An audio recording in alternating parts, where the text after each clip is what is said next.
في الصعيد الجبل مش مجرد صخر، الجبل مخزن أسرار، والسر اللي بيتحكي في قاعدة منظرة بالليل ما يطلعش من فوق.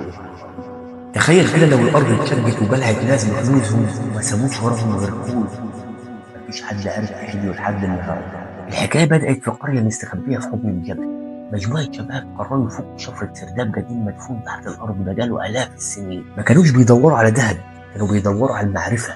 دخلوا السرداب وكل واحد فيهم معاه مشعل نار. نزلوا السرداب ومعاهم شيخ عارف خبايا الأرض. الشهود بيقولوا هنا إنهم أول ما نزلوا السرداب سمعوا صوت هبد هازل النجع كله. طبعا هنا الناس اتلمت، بس الغريبة إن فتحة السرداب اختفت، كأن الجبل قفل بوجه على اللي جواه. ولا صوت ولا صراخ ولا أثر لحفرة. بعد يومين واحد من الشباب ظهر فجأة في نص الغيط، بس ما كانش هو.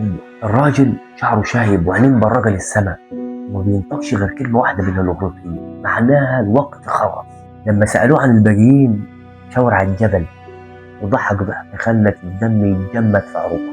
كود الجبل في الصعيد بيعلمنا إن في بوابات مش المفروض تنفتح واصل. العلم بيقول لك غازات سامة أو انهيارات أرضية، واحنا بنقول حاجة تانية خالص. بس الصعايدة عارفين ان في شفرات لو اتجالت غلط الارض بتغير ملامحها. قول الصعيد مش مجرد حكاية، ده قانون اللي يفتح باب مش بابه ما يرجعش لاصحابه. تفتكروا الشباب دول لسه جوه الجبل ولا دخلوا مكان الزمن فيه واقف؟ بقول لكم ايه، اكتبوا لي في الكومنتات، ولو قابلتوا اي قصة زي دي ببلدكم احكوها لي وعشان نتكلم في افواه الصعيد المنسية. انا حسام، سلام.